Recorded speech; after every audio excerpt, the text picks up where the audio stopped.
পদযাত্রা ইতিমধ্যে শুরু হয়েছে। আমাদের এই পদযাত্রায় উপস্থিত আছেন আপনাদের ঘরের মেয়ে, সাকরাইল কেন্দ্রের বিধায়িকা, আপনার আমার বাড়ির মেয়ে পিয়া পাল। এই পদযাত্রায় এই অঞ্চলে সমস্ত শুভবুদ্ধি সম্পন্ন মানুষদের কাছে অনুরোধ, আমাদের এই উন্নয়নের পাঁচালী পদযাত্রায় আপনারা অংশগ্রহণ করে আজকের এই কর্মসূচিকে সাফল্যমণ্ডিত করে দেব।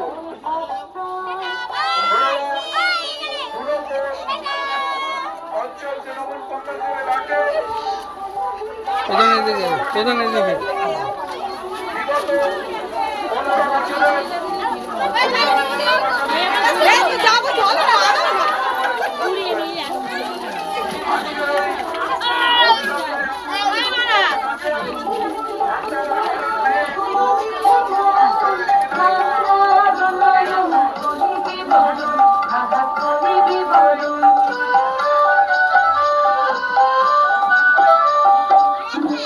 বাসস্থান পাশে সরকার, বাংলার বাড়ি দিয়ে মিটছে বেকার, সুন্দর শ্রমিককে দেয় আশ্রয়, পথশ্রীর কল্যাণে রাস্তা পাতা হয়।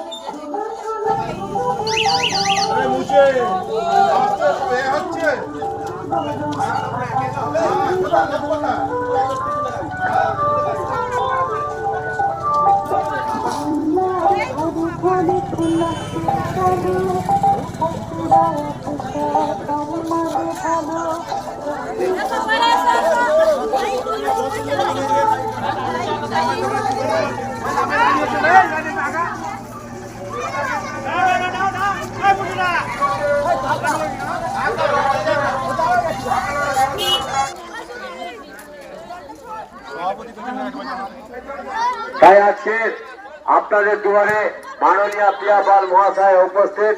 আপনারা আসুন, মাননীয় প্রিয়া পালের সঙ্গে আপনারা পায়ে পা মিলিয়ে মাননীয় প্রিয়া পাল মহাশয়কে আশীর্বাদ করুন এবং ওনার হাত শক্ত করতে আগামী দিনের উন্নয়নের ধারাকে অব্যাহত রাখতে আমরা পাঁচালীর প্রচারে কি বলবেন? আগামী দিনে 26শে নির্বাচন, কি বলবেন?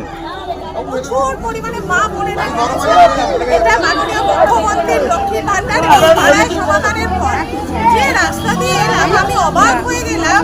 কল্যাণপুরের প্রধান উপপ্রধান সমস্ত মেম্বারকে আমি ধন্যবাদ জানাবো। একটা রাস্তা আমি একটু খোয়া ওঠা পাইনি, এত বড় বড় ড্রেন হয়েছে, আমি নিজে অবাক হয়েছি যে কি পরিমাণ কাজ এরা করেছে। আমি এদের সকল টিমকে পুরো টিমটাকে আমি ধন্যবাদ দেব।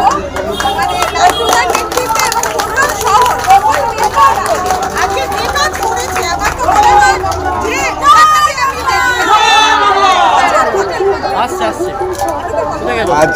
আপনি প্রায় 4 কিলোমিটার হাঁটলেন, তো 4 কিলোমিটার হেঁটে কি মনে হলো? জয় নিশ্চিত তৃণমূলে। মানুষের সমর্থন কতটা দেখছেন? সবাই 4 কিলোমিটার হেঁটেছে, কিন্তু সবার মুখ দেখুন, সবাই হাসি মুখে দাঁড়িয়ে আছে। কি সুন্দর মায়েরা, উন্নয়নের পাঁচালীর প্রচারের পরেও কিছু মানুষ এখনো কুৎসা করবে, এখনো অনেক কথা বলবে, কি বলবেন? সব মানুষকে খুশি করা যায় না, 100% খুশি করা স্বয়ং শ্রীকৃষ্ণও পারেনি। আমি তো সাধারণ মানুষ, আর আমার দিদিও পারছেন না। তিনি সবকিছু ত্যাগ করে, মাননীয় অভিষেক ব্যানার্জি সবকিছু ত্যাগ করে দিয়ে এই দলটাকে এবং বাংলার মানুষকে বাঁচাবার চেষ্টা করছেন। সেই বাংলার মানুষই তো উৎসাহ আছে। এ বিষয়ে প্রার্থী তালিকা প্রকাশের মুখে তাহলে কি সাঁকরাইলের মানুষ আবার আপনাকেই চাইছে? আমি এ বিষয়ে কিছু বলবো না, কারণ বলার দরকার নেই। কাজ কর্মই ধর্ম, ধর্মের মাধ্যমেই পরিচয় হবে।